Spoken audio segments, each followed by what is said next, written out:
జిల్లా గూడూరు పట్టణంలో టీడీపీ కార్యాలయంలో మాజీ శాసనసభ్యులు నియోజకవర్గ అభ్యర్థి పాసిం సునీల్ కుమార్ ఆధ్వర్యంలో నియోజకవర్గం నాయకులు కార్యకర్తలతో పార్టీ కార్యాలయం నందు నియోజకవర్గం విస్తృత స్థాయి సమావేశం నిర్వహించారు. మీడియాతో మాట్లాడుతూ గూడూరు పట్టణంలో అయితే చాలా మంది ఫోన్లు చేస్తున్నారు, మేము చేరతాం అని. వాళ్ళందరినీ కూడా పార్టీలో చేర్చుకోవాల్సిన అవసరం మనం ఏదో అని చెప్పి నేను తెలియజేస్తున్నా. ఎందువల్లంటే మనమేందో తెలియాలా. ఒకసారి దెబ్బతిన్నాం, భారీ మైనస్తో వెళ్ళాం. ఈసారి దానికి మించి 45,000 పై చిలుకులు ఓట్లు మనకి మెజార్టీ వస్తేనే మన గెలుపు, లేకపోతే గెలుపు కాదని చెప్పి మీ అందరికీ తెలియజేస్తున్నా. మనము పనిచేసాం, మనలాగా ఎవరు పనిచేయాలా. గత గవర్నమెంట్లో మనం పనిచేసాం, బ్రహ్మాండంగా పేదలకు అందుబాటులో ఉన్నాం. చంద్రబాబు నాయుడు గారు పెట్టినటువంటి పథకాలన్నీ కూడా మనం ఆ రోజు బ్రహ్మాండంగా ఇంప్లిమెంట్ చేసాం. అలాగే ముఖ్యంగా కొమ్మనేటూరులో కూడా పెద్దలు మా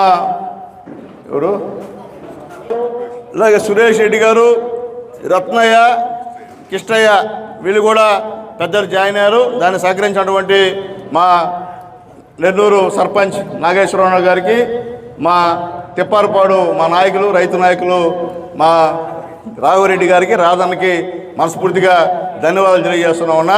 ఎందువల్లంటే మీరు అందరూ కూడా ఇప్పుడు బరిలో దిగారు, ఫాస్ట్ అయిపోయారు. ఎందువల్లంటే ఇదే కరెక్ట్ టైం. ముందు నుండి తిరిగినా మనకి ఇబ్బంది పడేది. ఈ టైంలో ఫాస్ట్ అయ్యి చేసినందుకు మనస్ఫూర్తిగా ధన్యవాదాలు తెలియజేస్తున్నా. అలాగే దొరువుకట్లో కూడా చాలామంది మా శ్రీధరన్న చాలామంది పిల్లల్ని తీసుకొచ్చి ఇక్కడ పార్టీలో చేర్పించినందుకు శ్రీధరన్న కూడా మనస్ఫూర్తిగా ధన్యవాదాలు తెలియజేస్తున్నాను. కాబట్టి అలాగే కేశవరంలో మా సేనయ్య చాలామంది తీసుకొచ్చి పార్టీలో చేర్చారు. అలాగే పార్టీ ఆఫీసు కూడా త్వరలో కూడా ఓపెన్ చేసేదానికి సిద్ధంగా ఉన్నందుకు మా సేనయ్యకి, కేశవరం లీడర్స్ అందరూ కూడా పేరు పేరున ధన్యవాదాలు తెలియజేస్తున్నా. అట్లాగే ముఖ్యంగా రేపు 3వ తేదీ అంటే 2వ తేదీ 3వ తేదీ ఉదయం మధ్యాహ్నం మా పెంచిలయ్య, మా కిష్టయ్య, మా రమేష్ రెడ్డి, మా ఉదయ్ వీళ్ళందరి ఆధ్వర్యంలో గాంధీనగరు, దీపాలెం ఇక్కడ కూడా భారీ ఎత్తున చేరికలు, భారీ ఎత్తున అంటే 200-300 మందికి తగ్గకుండా చేరికలు జరుగుతాయని చెప్పి నేను తెలియజేస్తున్నా. అట్లాగే ప్రతి చిలకూరు మండలం కూడా వెంకటేశ్వర రెడ్డి గారి నాయకత్వంలో, అలాగే లీలమ్మ మా మహిళా అధ్యక్షురాలు సుప్రజ వీళ్ళందరి నాయకత్వంలో కూడా చాలామంది, మా ప్రవీణ్ అన్న మర్చిపోయినాం, మా కృష్ణ ప్రవీణ్ అన్న నాయకత్వంలో కూడా చాలామంది జాయిన్ అయ్యారు. ఏలూరులో అయితే అంతకుముందు మనం దాదాపు 600 మైనస్లో ఉన్నాం. ఈరోజు 600-700ని తెప్పించి ఇంకా కూడా మెజార్టీ వచ్చే కార్యక్రమం కూడా చేస్తున్నాం. అక్కడ కూడా చాలామంది సంప్రదించాం. మొత్తం యూత్ ఒక 100 మంది 70 మంది రాత్రి 12 వరకు తిరిగారు ఆ ఊర్లో. మాతో ఎప్పుడు లేదు. ఇంతకుముందు ఇన్ని పనులు చేసుకున్నా నేను గ్రామానికి వెళ్తే మొహం చార్జ్ వెళ్ళిపోయేవాళ్ళు. కానీ మా ప్రవీణ్ అన్న నాయకత్వంలో యూత్ అంతా కూడా బ్రహ్మాండంగా జాయిన్ అయ్యారు. అక్కడ ఈరోజు ఇప్పటికి ఎలక్షన్ జరిగినా మంచి మెజార్టీ వచ్చే అవకాశం ఉందని చెప్పి నేను తెలియజేస్తున్నా. కాబట్టి మనం మంచి హుషారులో ఉన్నాం, జోరులో ఉన్నాం, గెలుస్తాం.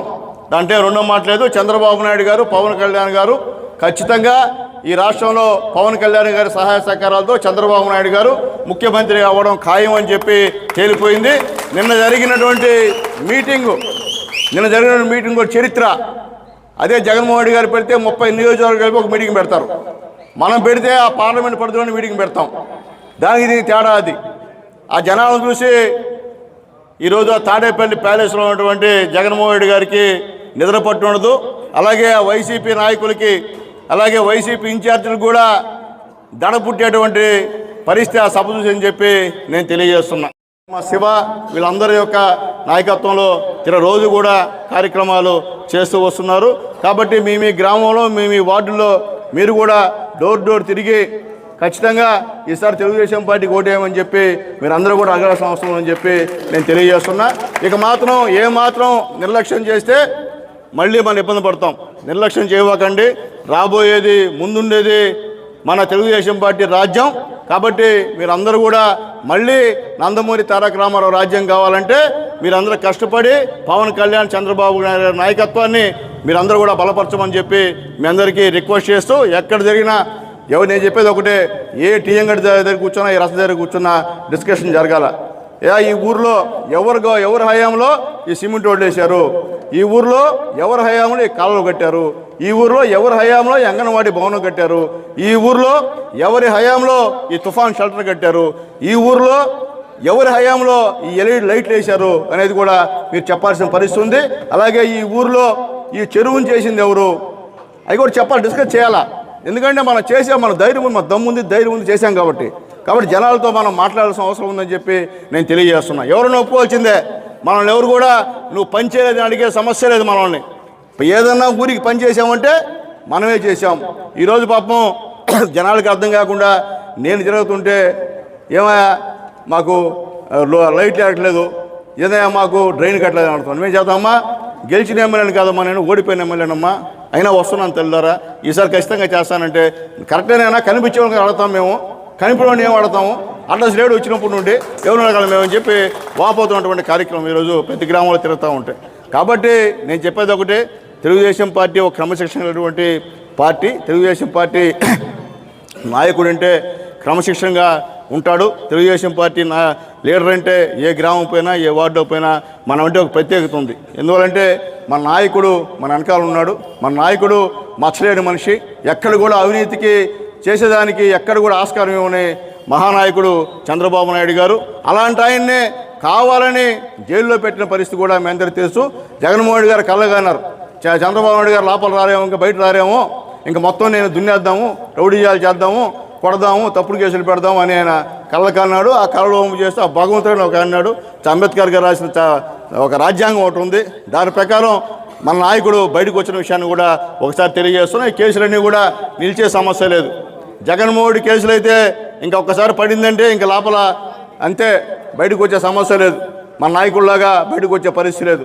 కాబట్టి అది కూడా ఆలోచించుకోమని చెప్పి ఒకసారి తెలియజేస్తూ, సాక్షాత్తు వాళ్ళ చెల్లెలు నేను గట్టిగా శైమలమ్మ గారు మాట్లాడారు. అసలు జగన్మోహన్ గారు బయట ఎందుకున్నారు, యాండాలి ఆయన అంటే ఎందుకు బయట ఉన్నాడు, ఎవరో బయట ఉన్నాడు ఆమె ప్రశ్నిస్తుంది, మనం కాదు. సొంత చెల్లెలు, ఈరోజు సొంత చెల్లెలు ఆ పరిస్థితులు ఉన్నా సొంత తల్లి నిన్ను ఒప్పుకునే పరిస్థితి లేదు. కాబట్టి దయచేసి వైఎస్ఆర్సీపీ నాయకులారా మీ అందరికీ దండం పెడుతున్నా. పెద్దలు వేమిరెడ్డి గారికి అక్కడ ఆయన కోరుకుంది గౌరవం, అంతే, అంతకన్నా ఏమైనా పెద్ద ఆయన పార్టీకి ఉపయోగపడ్డాడు. అలాంటి ఆయన ఈరోజు బయటకు వచ్చేసాడంటే మీ ప్రవర్తన ఏ విధంగా ఉందో ఒకసారి ఆలోచించుకోమని తెలియజేస్తున్నా. అలాగే మాంకుడు శ్రీనివాసరెడ్డి గారు ఎంపీ, ఒంగోలు ఎంపీ, ఎన్ఐ పార్టీకి రిజైన్ ఇచ్చేశారు. ఆయన కూడా త్వరలో తెలుగుదేశం పార్టీలో చేరుతున్నారు. వాళ్ళ అబ్బాయి కూడా పోటీ చేయాలని యోచనలో ఉన్నట్టు తెలుస్తుంది. ఎందుకంటే మీకు తెలుసు మాంగు కుటుంబం ఏ విధంగా ఉన్నారు, ఎంత గౌరవంగా ఉన్నారు. అలాంటి గౌరవగలటువంటి కుటుంబాలు ఈరోజు నీ దగ్గర నువ్వు వచ్చేస్తున్నారంటే నువ్వు వాళ్ళని ఏం చేసావు, ఏది హింసించావు, ఏది అవమానపరిచావో ఒకసారి అర్థం చేసుకోమని తెలియజేస్తున్నాను. అందుకనే మళ్ళీ వైఎస్ఆర్సీపీ శ్రేణులకు రిక్వెస్ట్ చేస్తున్నానయ్యా, మీకాడ గౌరవం లేదు, మేము గౌరవిస్తాము, మా దగ్గర రాండి, మిమ్మల్ని వేరేగా చూడము, మీరు అందరు దయచేసి తెలుగుదేశం పార్టీలో జాయిన్ అవ్వమని చెప్పి మనస్ఫూర్తిగా అందరినీ ఆహ్వానిస్తున్నాం. నేను వ్యక్తిగతంగా పోయడం సిద్ధం, కానీ మా పార్టీ అటువంటి పార్టీ కాదు, మాది క్రమశిక్షణగా ఉన్న పార్టీ. నీది బూతుల పార్టీ. మా నాయకుడు బూతులు మాట్లాడితే మమ్మల్ని శిక్షిస్తాడు. మీ నాయకుడు బూతులు మాట్లాడితే నీకు ఎమ్మెల్యే ఇవ్వచ్చు, ఎంపీ ఇవ్వచ్చు, అవసరం రాజ్యసభ కూడా ఇస్తాడు నీకు. అంటే మీ నాయకుడు బూతులను ఎంకరేజ్ చేసి తప్ప మంచిని అలాగే అభివృద్ధిని ఎంకరేజ్ చేసే పరిస్థితి లేరు అని చెప్పి నేను తెలియజేస్తున్నా. ఈరోజు ఏ గ్రామానికి వెళ్ళినా వాళ్ళు గుర్తు చేస్తున్నారయ్యా, ఆ రోజు చంద్రబాబు నాయుడు గవర్నమెంట్లో మాకు సీఎం రిలీఫ్ ఫండ్ 2 లక్షలు వచ్చింది, 3 లక్షలు వచ్చింది, 50,000 వచ్చింది, మీరు ఇచ్చారని చెప్తున్నారు. ఆ రోజు చంద్రబాబు నాయుడు గవర్నమెంట్లో మా ఇంట్లో మా కుటుంబ పెద్ద చనిపోతే అప్పటికప్పుడు 5,000 ఇచ్చి మళ్ళీ 1,95,000 ఇచ్చారని తెలియజేస్తున్నారు.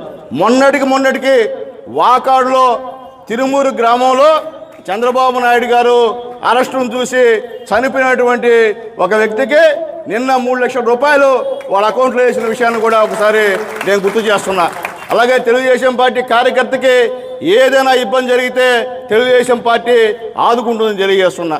అలాగే మా నాయకులు ఈరోజు చూశాను నేను వాట్సాప్లో 5వ వార్డులో పార్టీ అధ్యక్షుడు తీసుకెళ్ళి కార్యకర్తకు బాగలేకపోతే ఒక 10,000 రూపాయలు ఇచ్చి సునీల్ కుమార్ సూచనల మేరకు అంటే నాకు అర్థం కాదు, నేను ఎప్పుడు ఇచ్చాను ఆ డబ్బులు అని చెప్పి. అంటే మన పార్టీ నాయకుల స్వభావం మీకు చెప్తున్నా. కాబట్టి మా పార్టీ నాయకులు సహాయం చేసేవాళ్ళైనా, మీ పార్టీ నాయకులు మంచి వాళ్ళు, మీ పార్టీ నాయకులు నేనేం మాట్లాడను. నీ గురించే మాట్లాడతా. ఎందువల్లంటే నాన్ లోకల్ కాబట్టి. నువ్వు సత్తుకొని మొత్తుకొని కిందేసి కొట్టుకున్నా నువ్వు నాన్ లోకల్ కాలేవు అని చెప్పి మరొకసారి తెలియజేస్తూ జాగ్రత్తగా ఉండు. మంచిగుంటే మంచి, చెడ్డైతే చెడ్డే. కాబట్టి నువ్వే అడిగావు రాజకీయాల్లో హోందాతనం రాజకీయాలు కావాలని. నీది హోందాతనం, నాది హోందాతనమా? రేపు జరిగే ఎలక్షన్లో ప్రజలే తీర్పిస్తారు. నీది హోందాతనం, నాది హోందాతనం. అదేమంటే ఇది కంపెనీ అంటే ఏం కంపెనీ? East India company. వాడు ఈస్ట్ ఇండియా కంపెనీకి సునీల్ కుమార్కి ఏం సంబంధం? నాకు అర్థం కాలేదా? ఇవన్నీ ఇప్పుడు నేను చెప్పేది ఒకటే, రాజకీయాల్లో పార్టీలు మారడం అనేది సహజం. అదేం పెద్ద వింతేం కాదు. నువ్వు అది ఎప్పుడో మారిన దాన్ని తీసుకుని ఇప్పుడు చెప్తున్నావు. ఇప్పుడు మేమంటే ఇప్పుడు కాంగ్రెస్ వాళ్ళు నిన్ను అడిగితే నువ్వు ఎప్పుడో కాంగ్రెస్ పార్టీ తెలుగుదేశం మనం అడిగితే ఎప్పుడో మర్చిపోయే దాని గురించి నువ్వు మళ్ళీ మరలా గుర్తు చేయడం అనేది మంచి పద్ధతి కాదు. నువ్వు ముందు రంగులు మారిన ఓసరి వెలువి, నువ్వు మాట్లాడే అర్హత నీకు లేదని చెప్పి నేను తెలియజేస్తూ ఈరోజు నేను మారా. నేను దొంగతనంగా మారలా. నేను క్యాడర్ చెప్పి మారా. తెలుగుదేశం వాళ్ళు ఆహ్వానించారు నన్ను. మళ్ళీ చెప్తున్నా, ఆ రోజు తెలుగుదేశం పార్టీ వాళ్ళు ఆహ్వానించారు నన్ను. పార్టీలోకి రాయా అని చెప్తే ఆ రోజు ఆల్రెడీ నా బ్లడ్ తెలుగుదేశం బ్లడ్ కాబట్టి నేను తెలుగుదేశం పార్టీలోకి వచ్చా. అంతేగాని ఇంకోటి చెప్తున్నా, నాకు ఎమ్మెల్యే టికెట్ వచ్చేదానికి ఆయన సహకారం పరోక్షంగా ఉందంట. చూడా, నీకు ఎమ్మెల్యే టికెట్ కావాలని నా దగ్గరికి వస్తే ఇదే కిరణ్ దగ్గర తీసుకొచ్చాను అప్లికేషను.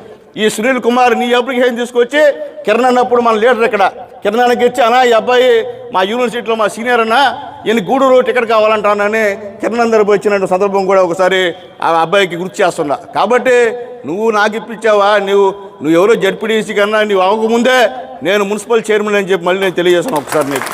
కాబట్టి దయచేసి ఇలాంటి మాటలొద్దు. ప్రజల్లో పోదాం, తేల్చుకుందాం. ఎవరు పనిచేశారో, మీ నాయకుడు పనిచేశాడో, మా నాయకుడు పనిచేశాడో, గ్రామాల్లో మా నాయకులు ప్రజలకు అందుబాటులో ఉన్నారో, మీ నాయకులు ప్రజలకు అందుబాటులో ఉన్నారో రేపు ఎలక్షన్లో తేల్చుకుందాం.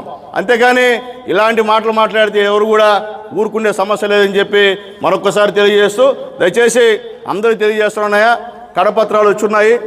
ఏ గ్రామ పరిధిలో ఆ గ్రామం వాళ్ళు మీ పార్టీ ప్రెసిడెంట్ని తీసుకొని మీరు రోజుకు 1 గంట డోర్ టు డోర్, ఉదయం 1 గంట, సాయంత్రం 1 గంట చాలు చేస్తే బాగుంటుంది. మన యొక్క సూపర్ 6 కార్యక్రమం ఖచ్చితంగా ఇంటింటికి పోవాల్సిన అవసరం అని చెప్పి నేను తెలియజేస్తున్నా. మీరు వారానికి ఒక 3 రోజులు పోండి అంతే. వారానికి 3 రోజులు డోర్ డోర్ చేయండి. ఏ గ్రామంలో ఆ గ్రామం వాళ్ళు చేస్తే మనకి ఇంకా మంచి ఇంపాక్ట్ వస్తుంది. కాబట్టి దయచేసి మీ పార్టీ ప్రెసిడెంట్ల దగ్గర ఈ యొక్క కార్డులు కూడా ఇస్తానయా, మొత్తం కూడా మెటీరియల్ ఇస్తాను. దయచేసి ఇంటిని తిరగమని చెప్పి తెలియజేస్తున్నా. అలాగే ముఖ్యంగా మొట్టమొదట కోట మండలంలో సర్వోత్తమ్ రెడ్డి గారు పాదయాత్రని స్టార్ట్ చేశాడు. చాలా వరకు చేశాడు. మళ్ళీ 25 తేదీ నుండి కోట పట్టణంలో పట్టణ నాయకులు రాధన్న, మా జలీలు, అదే సర్వోత్తమ్ రెడ్డి గారు, మిగిలినటువంటి నాయకులందరూ కూడా కలిసి మళ్ళీ డోర్ డోరు తిరిగేటువంటి కార్యక్రమం చేస్తున్నారు. అలాగే వెంకటేశ్వర రెడ్డి గారు కూడా డోర్ డోర్ కార్యక్రమం చేశారు. టౌన్లో ఎట్లా మా మిస్సెస్ పెద్దలు, మా కిరణ్ అన్న, మా పులి